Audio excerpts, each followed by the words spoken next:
ప్రపంచంలోనే అతిపెద్ద ఏఐ సుమిట్ అట. అది సహజం. ప్రధానమంత్రి లెవెల్లో వచ్చిండు అని అంటే దానికి ఒక గ్లోబల్ పర్స్పెక్టివ్ వచ్చేస్తుంది. అండ్ మోర్ ఓవర్ మోదీ గారు వచ్చిరు అని అంటే మొత్తం వరల్డ్ కళ్ళన్నీ, ప్రపంచం కళ్ళన్నీ అక్కడ దాని మీద ఉంటాయి. ఇప్పుడు ప్రధానమంత్రి గారు ఏఐ సమిట్కి వచ్చిర్రు, దాని మీద చాలా మాట్లాడినరు, ఎక్సెట్రా మాట్లాడినరు. ఇదేదో ఆయన గుజరాత్ ముఖ్యమంత్రి ఉన్నప్పుడు మాట్లాడినా, 2014లో మాట్లాడినా, అట్లీస్ట్ 2018లో మాట్లాడినా కొంచెం సంతోషంగా ఉండేది ఆత్మనిర్భర్ ఏఐ అని. ఎందుకంటే మనం లాస్ట్ ఇయర్ నుంచి మాట్లాడడం మొదలెట్టినాం ఏఐ గురించి. చైనా 15 సంవత్సరాల నుంచి మొదలెట్టింది. ఇప్పుడు నేను ఈ ఆత్మనిర్భర్ మీద ఎందుకు మాట్లాడుతున్నానంటే, మీరు ఎప్పుడైతే ఆత్మనిర్భర్ అని చెప్పి ట్వీట్ కొట్టినరో, నాది ఒక స్ట్రేట్ క్వశ్చన్ మీకే మోదీజీ. ఏందనంటే, కొన్ని టెలికాం కంపెనీస్ ఏం చేసినాయనంటే, నువ్వు మా సబ్స్క్రిప్షన్ తీసుకుంటే, పోస్ట్ పెయిడ్ కనెక్షన్ నీకుంటే నీకు పర్ప్లెక్సిటీ ఏదైతుందో అది ఫ్రీ అని చెప్తున్నారు. మనం ఏం చేస్తున్నాము, మంచి పని చేస్తుంది పర్ప్లెక్సిటీ, నేను చేస్తలేదని అంటలేదు. నువ్వు ఏదైనా మంచి డాక్యుమెంట్ అప్లోడ్ చేసినా సమరీ ఇస్తుంది, అదంతా చేస్తుంది, అందులో ఖరాబీ ఉందని ఏమంటలేదు. ఆత్మనిర్భరత అనేది ఏడొస్తుంది అని అంటే, వేరే దేశాలలో ఎవరైనా చేసిరా ఇట్లా? చేయలే. మన దేశాలే. ఇప్పుడు ఆడు ఫ్రీ ఎందుకు ఇస్తున్నాడు అంటే, మన డేటా యాక్సెస్ చేయనికనే కదా. అయితే ఇప్పుడు ఇది చేస్తే నా డేటా అనేది బయటికి పోతుంది కదా. నా ఈడ ఆత్మనిర్భరత సోవరినిటీ ఏడొచ్చింది. అప్పుడు మీరు పర్మిషన్ ఇచ్చేదే లేకుండే టెలికాం సెక్టార్లో. Gautam Model School, Sun City branch, admissions are open for 2026. No admission fee, free school uniform and also bus transportation available for nursery to 10th class. Hurry up. Address: Sun City branch opposite Kasturba Trust. Limited seats. Contact us now 8121573123 and 8977113123. ఇప్పుడు AI సుమిట్ అవుతుంది. AI సుమిట్ okay, ప్రపంచంలోనే అతిపెద్ద AI సుమిట్ అట. Day 1 highlights, Modi inaugurate చేసిండ్రు, etcetera ఇవన్నీ మాట్లాడారు. అయితే ఇంత చిన్న చితకదానికి ప్రధానమంత్రి వస్తాడా అని ఆలోచిస్తున్న తరుణంలో మోదీ గారు కొంచెం డిజిటలీ కనెక్ట్ అయి ఉంటాడు కాబట్టి, టెక్నాలజికల్ ఫేవర్ ఉంటాడు కాబట్టి, టెక్నాలజీని ఫేవర్ చేస్తాడు కాబట్టి వచ్చిండు. అది సహజం. ప్రధానమంత్రి లెవెల్లో వచ్చిండు అని అంటే దానికి ఒక గ్లోబల్ పర్స్పెక్టివ్ వచ్చేస్తుంది. అండ్ మోర్ ఓవర్ మోదీ గారు వచ్చిండు అని అంటే మొత్తం వరల్డ్ కళ్ళన్నీ, ప్రపంచం కళ్ళన్నీ అక్కడ దాని మీద ఉంటాయి. వాళ్ళు ఏదో డిస్క్లైమర్ పెట్టిరట, ఇట్లా డిస్క్లైమర్ పెట్టిరట. ఏందనంటే అది ఏంటంటే, ఆ బ్యాగులు, పర్సనల్ వెహికల్, ఎలక్ట్రానిక్ గ్యాడ్జెట్లు, షార్ప్ ఆబ్జెక్ట్లు ఏదో పెట్టిరట. ఇవన్నీ ఏం తీసుకురావద్దు అది ఇదని చెప్పిరట. అది ఒకళ్ళు ట్వీట్ చేసిర్రు. మన పుష్పేంద్ర సింగ్ ఎవరు ట్వీట్ చేసిండు. ఏందనంటే, ఏఐ సమిట్ అని చెప్తే కంప్యూటర్లు, ల్యాప్టాప్లతోనే ఏఐ ఉంటుంది కదా, మళ్ళీ అవే తీసుకురాకపోతే ఎట్లా అది ఇదని అన్నారు. అయితే నేను వ్యతిరేకిస్తలేను, సమర్థిస్తలేను. నేనేమంటున్నా అంటే, బ్రదర్, ప్రధానమంత్రి వస్తున్న దగ్గర ఆబ్వియస్గా సెక్యూరిటీ ప్రోటోకాల్ అని ఉంటుంది. సో ప్రధానమంత్రి రాకపోతే మీరు చెప్పింది కరెక్ట్ ఉండొచ్చు, బట్ ఖచ్చితంగా వస్తున్నాడు కాబట్టి ఇవన్నీ క్లియర్ కట్గా ఉంటాయి. అయితే నన్ను ఇబ్బందికరం పెట్టిన ఒక అంశం కూడా ఉన్నది. మంచిదే ఏఐ సమిట్ చేయడము, దిస్ ఈజ్ ఆల్ గుడ్, నేను కాదని అంటలేను. బట్ ఇక్కడ నాకు ఇబ్బందికరమైన ఈ విషయం ఏముందనంటే, యాజ్ యూజువల్ ధర్మేంద్ర ప్రధాన్ గారు మళ్ళీ ఎకనామిక్ టైమ్స్లో వచ్చింది, India's AI to be inclusive by design, sovereign by capability. What do you mean by inclusive? Inclusive by design అని అంటే యూ నీడ్ టు చెప్పాలి నాకు. ఇక India's AI will be inclusive by design, interoperable by architecture and sovereign by capability. We have to embed AI in education to empower our students and support our teachers. I call upon the stakeholders to build a scalable, responsible, ethical, inclusive and India-centric sovereign AI models. And what do you mean by inclusive India-centric sovereign AI models? Another big question, which is the goal of Vikasit Bharat. अब विकसित भारत में तो general category लोग तो है ही नहीं धर्मेंद्र प्रधान जी, ये दिक्कत है आपसे मेरा। और ये दरिंद्री अभी तक चल रहा है और इसके ऊपर कोई बात ही नहीं कर रहा है बीजेपी में, बात भी नहीं कर सकता है, क्योंकि बात करना ही था। अभी तक तो बात कर लेते थे, अभी तक तो इसका जवाब मिल जाता था, है ना। अब जवाब इसीलिए नहीं मिल रहा है क्योंकि आप लोग इसकी तैयारी किए ही नहीं. నేను హిందీలో ఎందుకు మాట్లాడుతున్నానంటే ఒక చిన్న అటెంప్ట్, ఆయనకు తెలుస్తుంది. నేను వెనకటికి ఎవరు అన్నారు, అప్పుడప్పుడు ఇంగ్లీష్లో మాట్లాడుతున్నాడు, తెలుగులో మాట్లాడుతున్నాడు అంటే మీ అవకాశాలకు లేవు కాబట్టి మీరు మాట్లాడరు. నేను గాల్లాకి చెప్తున్నాను, వెనకడికో లాంగ్ ఎగో ఓ 10 నెలల కింద ఒకళ్ళు మాట్లాడారు, నల్లబట్టలు వేసుకొని చెట్ల కింద కూర్చొని నా మీద దాడి తర్వాత బరాబర్ మాట్లాడతా. ప్రాబ్లం ఏంటంటే ఏఐ ఇంక్లూజివ్ ఏముంటుంది? ఏఐ ఉంటుంది, నాకు నచ్చినట్టు నీకు నచ్చినట్టు ఉంటుందా? ఏఐ ఓ మాట ఉంటుందా? ఏఐ లెక్క ఉంటుంది. ఈ ఇంక్లూజివ్ ఇవన్నీ ChatGPT మాటలు బంద్ చేయాలి ఈ మంత్రులు. గిరీష్ ఇప్పుడు దాని మీద నువ్వు ముద్దా చేస్తావు అన్నాడు, నేను దాని మీద ఏదో ముద్దా చేస్తున్నాను, నేను దాని మీద ఏం ముద్దా చేస్తలేను. ఇప్పుడు ప్రధానమంత్రి గారు ఏఐ సమిట్కి వచ్చిర్రు, దాని మీద చాలా మాట్లాడినరు, ఎక్సెట్రా మాట్లాడినరు. ప్రధానమంత్రి గారు కూడా ఒక ట్వీట్ చేసిర్రు. ఏందనంటే, Atmanirbhar Bharat in AI means India writing its own code of digital century, says PM Modi on AI సోవరెనిటీ.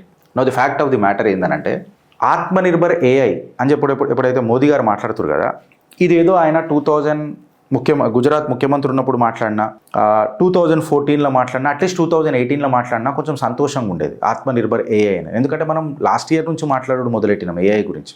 Last year budget నుంచి మనం 20,000 ఫ్రెండ్స్ ఫ్యాక్టే మాట్లాడుకుందాం జర. నేను వ్యతిరేకిస్తలే. ఎందుకు మాట్లాడాల్సి వస్తుందనంటే ఇవాళ మనం ఆత్మనిర్భర్ ఏఐ గురించి మనం మాట్లాడుతున్నాం. చైనా 15 సంవత్సరాల నుంచి మొదలెట్టింది. వాళ్ళు ఒక వీడియో చేసిరు, ఒక సినిమా డీప్సీక్ మీదనో ఇలానో చేసిరు, నాకు కరెక్ట్ గుర్తొస్తలేదు. మీకు తెలుసా ఏం చేసిరు వాళ్ళు? ఏదైతే ఎఫెక్ట్స్ $200 మిలియన్ ఖర్చు అవుతుంది చూడు, $10 చేసి పడేసిందా ఏఐ. ఎంత అడ్వాన్స్గా ఉన్నారు వాళ్ళు చెప్తారు అనుకున్నావా? ఇప్పుడు ప్రాబ్లం ఏడొస్తుందంటే, మీరు ఆత్మనిర్భర్ ఏఐ అని అన్నారు కదా మోదీజీ, సవాల్ ఆప్సే కర్నా పడేగా. ఎందుకనంటే ఇవాళ ఒక బాత్రూమ్ కట్టినా అది మోదీజీ క్రెడిట్ అని అన్నారు, చంద్రయాన్ మీదికి రాకెట్ పంపించినా మోదీజీ అని అన్నారు. తో ఖచ్చితంగా ఏఐ ఆత్మనిర్భర్ మీద నేను ఎవరితో మాట్లాడాలా? ధర్మేంద్ర ప్రధాన్తో అయితే నేను మాట్లాడలేను. ఎందుకంటే ఆయన ఆ కెపాసిటీ సరిపోదా? మీరు డమ్మీలను పెట్టుకొని మంత్రిత్వ శాఖలు నడుపుతున్నారా? అలాని మీద యాక్షన్ తీసుకుంటారా అని అంటే మీరు చూస్తుంటారా? లోపల ఆయన మీద యాక్షన్ తీసుకుంటున్నాడు, లోపల ఆయన మీద గరం అయిండు అని అంటే ఈ గుడంగరంలో మనకెందుకు? మాకు కనిపించింది కావాలా? పబ్లిక్ నిరాశలు ఉన్నారు. నిరాశలు ఉన్నప్పుడు ఒక ఆశాజ్యోతి మీరే. ఇప్పుడు నేను ఈ ఆత్మనిర్భర్ మీద ఎందుకు మాట్లాడుతున్నానంటే, మీరు ఎప్పుడైతే ఆత్మనిర్భర్ అని చెప్పి ట్వీట్ కొట్టినరో, నాది ఒక స్ట్రేట్ క్వశ్చన్ మీకే మోదీజీ. ఏందనంటే, ఇప్పుడు కొన్ని మొబైల్ ఆపరేటర్స్లలో మనము ఇప్పుడు నేను ఒక సబ్స్క్రైబర్ తీసుకుంటా, ఒకడు ఎయిర్టెల్ తీసుకుంటాడు, ఒకడు జియో తీసుకుంటాడు, ఒకడు వోడోఫోన్ తీసుకుంటాడు, ఒకడు ఎక్సెట్రా తీసుకుంటాడు, ఒకసారి వై తీసుకుంటాడు, ఒకటి నచ్చినోడు అడిగి తీసుకుంటాడు, అని సౌలత్ని బట్టి తీసుకుంటాడు. ఇప్పుడు నేనేం అడుగుతున్నా, కొన్ని టెలికాం కంపెనీస్ ఏం చేసినాయనంటే, నువ్వు మా సబ్స్క్రిప్షన్ తీసుకుంటే, పోస్ట్ పెయిడ్ కనెక్షన్ నీకుంటే, నీకు పర్ప్లెక్సిటీ ఏదైతుందో అది ఫ్రీ అని చెప్తున్నారు. మనం ఏం చేస్తున్నాము? మంచి పని చేస్తుంది పర్ప్లెక్సిటీ, నేను చేస్తలేదని అంటలేదు. నువ్వు ఏదైనా మంచి డాక్యుమెంట్ అప్లోడ్ చేసినా సమరీ ఇస్తుంది, అదంతా చేస్తుంది, అందులో ఖరాబీ ఉందని ఏమంటలేవు. ఆత్మనిర్భరత అనేది ఏడొస్తుంది అని అంటే, వేరే దేశాలలో ఎవరైనా చేసిరా ఇట్లా? చేయలే. మన దేశాలే. ఇప్పుడు ఆడు ఫ్రీ ఎందుకు ఇస్తున్నాడు అంటే, మన డేటా యాక్సెస్ చేయనికనే కదా. నా ఫోన్ నంబరు, నా పర్సనల్ రికార్డ్స్ ఇవన్నీ వెళ్ళిపోతాయి. కొన్ని మీరు యాప్స్ డౌన్లోడ్ చేసి చూస్తే అందులో కొన్ని ఏమంటాయంటే, అది కంప్లీట్గా నీ బ్యాక్గ్రౌండ్ అంతా తీసుకుంటుంది, నీ ఫొటోస్, నీ గ్యాలరీ. ఇంకా కొన్ని యాప్స్ అయితే నీ కీబోర్డు ఏదైతే ఒత్తుతావు చూడు, ఏవైతే ఒత్తుతున్నావు అది కూడా మాకు కావాలా అని చెప్తాయి కొన్ని యాప్స్. మీకు తెలుసో తెలియదో డిఫాల్ట్గా మీరు అన్నీ సెట్ చేసేస్తారు. మనం కూడా చేస్తాం, నేను కూడా చేసి వచ్చాను ఎన్నోసార్లు. అయితే ఇప్పుడు ఇది చేస్తే నా డేటా అనేది బయటికి పోతుంది కదా. నా ఈడ ఆత్మనిర్భరత సోవరెనిటీ ఏడొచ్చింది. అప్పుడు మీరు పర్మిషన్ ఇచ్చేదే లేకుంటే టెలికాం సెక్టార్లలో అసలు నువ్వు ఎందుకు ఇస్తున్నావు? మా డేటా నీకెందుకు కావాలా? నువ్వు తయారు చేసుకో, అవసరం వచ్చినోడు పైసలు పెట్టి కొనుక్కుంటాడు. ఏమన్నా మన మేనిఫెస్టోలో పెట్టినామా ఏఐ ఫ్రీ ఇస్తానని? చెప్పలే కదరా. చెప్పినామా? ఏఐ మేనిఫెస్టోలో నేను అందరి భారతీయులకు ఫ్రీ ఇస్తా అని చెప్పినామా? చెప్పలే కదా. మనం ఎందుకు మన డేటా ఎందుకు కాంప్రమైజ్ చేయాలి? గిరీష్ మనకు మంచిదే కదా అని అంటే, నాకేం పోయింది, నా దగ్గర అంత పెద్ద సెక్యూరిటీ లేదు కదా అని అంటే, ఓకే భయ్ నీ దగ్గర సెక్యూరిటీ లేకపోవచ్చు, బట్ ఉన్నోడి దగ్గరనైతే అడు దోసుకుంటాడు కదా. పుణ్యానికి వస్తుందంటే మనం పైసలు కట్టి ఎందుకు తీసుకుంటాం? ఫ్యాక్ట్ కదా. సో ఏడ ఆత్మనిర్భర్ ఏఐ వచ్చింది మనకు? మనం 2015లోనో లేకపోతే 2018లోనో మనం మాట్లాడి దాని మీద పురోగతి సాధించి ఉంటే ఇలా మనకు మంచిగా ఉంటుండే. Better late than never. I'm not disagreeing, but I'm also not agreeing to the fact that there is no sovereignty or Atmanirbhar in AI as far as your tweet is concern. ఇప్పుడు విమర్శ ఎందుకు వస్తున్నది ఇలా భారతీయ జనతా పార్టీ మీద అని అంటే, too much of Modiji. ఆయనకు ఎవరు అడ్వైజరీ బోర్డులు ఉన్నారో నాకు తెలియదు, ఆయన పక్కన ఎవరు ఉంటున్నారో నాకు తెలియదు, ఆయనకు ఎవరు అడ్వైజ్ ఇస్తున్నారో నాకు తెలియదు, లేకపోతే ఆయననే ఆలోచించి చేస్తారా కూడా నాకు తెలియదు. నా అవకాశం అంత పెద్దది కాదు. ఫ్రెండ్స్, ఒకటి మీరు అర్థం చేసుకోవాలని నేను మళ్ళీ రిపీట్ చేస్తున్నా, నా ఇంటెన్షన్ నా ఇల్లును చక్కగా చేసుకోనికి. ఇప్పుడు ఇష్యూ ఏందనంటే, 2000లో పుట్టినోడికి ఏ ప్రభుత్వం కనబడుతున్నది? బీజేపీ ప్రభుత్వమే కనబడుతున్నది. అన్ని ఫోటోలల్లో నువ్వు బాత్రూమ్ ఇనాగ్రేషన్ చేసినా మోదీ కనబడతాడా, రాకెట్ మీదకి చంద్రయాన్ పెట్టినా మోదీ కనబడతాడా, ఏ సమిట్లో మోదీ కనబడతాడా, వందే భారత్లో కూడా మోదీ కనబడతాడా, వీర్ సావర్కర్ జైలుకు పోయినా మోదీ కనబడతాడా, అంబేద్కర్ జయంతి కనబడ్డా మోదీ కనబడతాడా, సంవిధాన్ని ఏనుగు మీద ఊరేగింపించినా మోదీ కనిపిస్తుండే. అన్నిట్లలో మోదీ కనిపిస్తే వాడికి మాनता हूं कि जो दिखता है वो बिकता है, बट ज़्यादा अगर बिका उसके ऊपर तो मन उड़ जाता है ना, మనిషి వెళ్ళిపోతుంది కదా.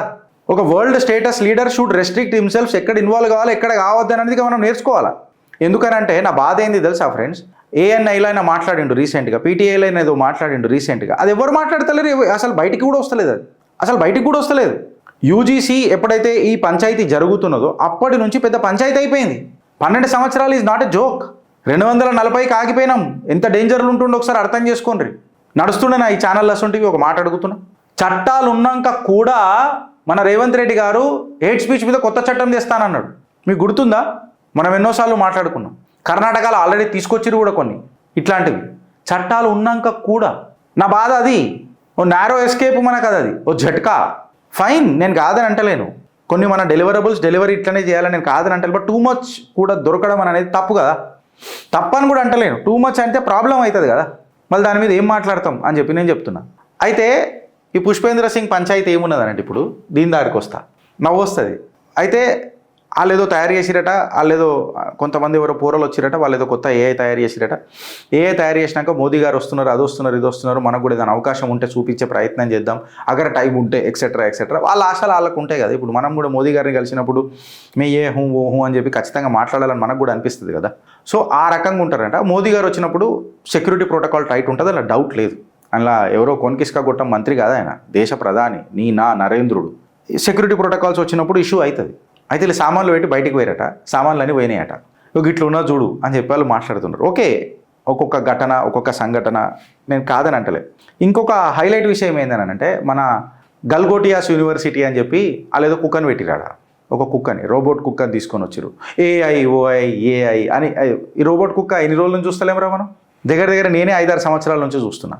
అదేదో యూనివర్సిటీలు కొన్ని ఉన్నాయి వేరే దేశాలలో, ఆల్మోస్ట్ నాకు తెలిసి 8-10 సంవత్సరాల నుంచే ఇవన్నీ చూపిస్తున్నాయి. ఇప్పుడు ఆ కుక్కని తెచ్చి చూపించి, ఆ రోబోట్ని తెచ్చి చూపించి అదే అంటే ఎట్లా? ఇక రానికి ఒక కొత్త షో చేద్దాం మనం కూడా, ఒక కొత్త షో చేద్దాం. అన్నిట్లో ఏ వచ్చేస్తుంది. ఇప్పుడు కెమెరా కూడా గిరీష్ మాట్లాడతలే ఇక్కడ, అదే ఇమాజిన్ చేసుకుంటే గిరీష్ ఏం చిట్టా తెస్తాడని. కెమెరా మాది, గిరీష్ లేడీడా. ఇది వాటర్ నేను తాగుతుంది, నేను తాగానే నా ఎత్తులకు సబ్జెక్ట్ వస్తుంది. వాటర్ అంటే నా మనసులో ఏముందో ఈ వాటర్ తెలుసుకుంటుంది, నా ఇంటెస్టైన్స్లో ఏముందో తెలుసుకుంటుంది, నా కడుపు మంట అవుతుంది కాబట్టి నా దిమాగ్లో ఒక మెసేజ్ పోతుంది, నా నాలుకల నుంచి మాట వస్తుంది. వాటర్ చేస్తుంది ఇదంతా నా ఉమ్మిలోకి వచ్చి. కుక్కవేటి యూనివర్సిటీ ఏం ద్రవా ఇది? నాకు అర్థం పెట్టిన వాళ్ళకి సిగ్గులేదు, చూపించిన వాళ్ళకి సిగ్గులేదు. సీరియస్గా చెప్తున్నా, నీళ్ళు తాగుదామని కూడా తాగబుద్ది అవుతుంది ఇప్పుడు వాటర్ అని ఇష్టం వచ్చినట్టు. అది సమ్మిట్లా పోదా మన రెప్యుటేషన్. చాలామంది మాట్లాడతారు ఏందని అంటే, వాస్తవానికి పెద్ద పెద్ద దిగ్గజాలు టెక్నోక్రాట్స్ వీళ్ళందరూ ఏమని మాట్లాడారంటే, రేపటి దినం ఏదైతే ఈ కోడింగ్ ఉంటుంది కదా, ఏఐ మొత్తం అది రీప్లేస్ చేసేస్తుంది మనుషులని అని చెప్పి చెప్తారు. నేను నా ఫ్రెండ్స్తో ఇట్లా మాట్లాడుతున్నప్పుడు కూడా కొంతమంది ఏమన్నారంటే, మనుషులను రీప్లేస్ చేయడం అనేది ఏఐతో సాధ్యమంతా కాదు గిరీష్ అని చెప్పి డిస్ప్యూట్ ఉంటుంది. I'm not a technocrat, I'm an automobile engineer by profession. అయితే ఇప్పుడు నేనేం అడుగుతున్నా, I'm not disputing nor I'm convinced. నేను వాళ్ళకు యాక్సెప్ట్ కూడా చేస్తలేను. But my question straight is, మనం ఎన్నోసార్లు ఇన్స్టాగ్రామ్లలో, ట్విట్టర్లలో, న్యూస్ ఆర్టికల్స్లలో కూడా వచ్చినాయి ఏందనంటే, ఏఐని షట్ డౌన్ చేయకుండా వాడు బంద్ చేస్తే వెనకకైనా బ్యాక్గ్రౌండ్ ప్రోగ్రామింగ్ ఆ కోడ్, సోర్స్ కోడ్ మొత్తం తెలుసుకొని వాడు ఈమెయిల్స్ అవన్నీ చూసి నీకు అఫేర్ నడుస్తుంది, నువ్వు నన్ను బంద్ చేస్తే ఈ మెయిల్స్ అందరికీ షూట్ చేసేస్తా అని చెప్పి ఇట్లా బ్లాక్మెయిల్ చేసింది ఏఐ అని చెప్పి కథనాలు వచ్చినాయా రాలేదా? అంటే ఏఐ ఎంత ఘాతకు ఉంటుంది అని చెప్పి చూసినావు కదా మీరు అంతా. అంటే కోడింగ్ దానంతలో అది చేసుకుంటుంది అని చెప్పడానికి దీనికంటే పెద్ద నిదర్శనం ఏం కావాలా? And when it comes to technology for administration, BJP చెప్పింది మనం వింటమొచ్చు, మన సర్కార్ కాబట్టి. బట్ అన్ని బీజేపీ చెప్పింది అంతా టెక్నికల్లీ కూడా కరెక్ట్ ఉంటుంది అంటే కాదనంట నేను. బికాస్ ఎలాన్ మాస్క్ ఓ మాట అని అన్నాడు, and I believe Elon Musk as far as technology is concern is a proven character in technology కదా. ఎలాన్ మాస్క్ ఏమని అన్నాడు, సోర్స్ కోడ్ కూడా రాసుకోగలుగుతుంది ఏఐ, రాను కోడింగ్ చేసుకోగలుగుతుంది అని అన్నారు. అయితే ఎవరైతే ఇప్పుడు నాకు అని అన్నారు కదా గిరీష్, అది కోడింగ్ కాదు చేసుకుంటుంది అది ఏఐ. ఇప్పుడైతే ఈమెయిల్ హ్యాక్ చేసుకుంటుందో ప్రాబ్లమ్ నీకు ఇంకేమైంది ఇక పంచాయతీ కాదు. అయితే మన స్కిల్ ఏడుంటుంది అని అంటే, to all the AI aspirants, ఎవరైతే ఆస్పిరెంట్స్ ఉన్నారో ఏఐలో దిగుదామని నాకేమనిపిస్తుంది అంటే, this is my perception, AI coding చేసే జాబులు తింటదొచ్చు, బట్ ఏఐని నడపాలంటే కూడా మనుషులు కావాలి కదా. ఏఐ దానంతరం అది మొత్తం చేసుకోలేదు కదా, దాన్ని నడిపించే ఒక వెనకకైనా ఒక శక్తి ఉండాలి కదా. ఆ శక్తి నువ్వే ఉండాలి కదా, ఆ స్కిల్ నువ్వు నేర్చుకో అని అంటున్నా. వాళ్ళకి ఎక్కువ డిమాండ్ ఉంటుంది ఏఐలో. నేను కాదని అంటలేను, ఆత్మనిర్భర్ కింద ఇవాళ చాలా మనం పాజిటివ్గా పోతున్నాం, ముంగటికి పోతున్నాం. బెటర్ లేట్, చాలా ముంగటికి పోతున్నాం, దిగినాం. నేనేమంటున్నానంటే, కంపారిజన్ మనం యాపిల్ టు యాపిల్ కంపారిజన్ దిగినప్పుడు వేరే వాళ్ళు చాలా చేసిండ్రు, వేరే దేశాలు ముంగటి ఉన్నాయి, వాటిని ఎగ్జాంపుల్ తీసుకొని మనము ఖచ్చితంగా ముంగటికి పోవాలా అని చెప్పి నేను మాట్లాడుతున్నాను. మీకేమనిపిస్తుందో దీని మీద చెప్పురి ఫ్రెండ్స్. భారత్ మాతాకి జై.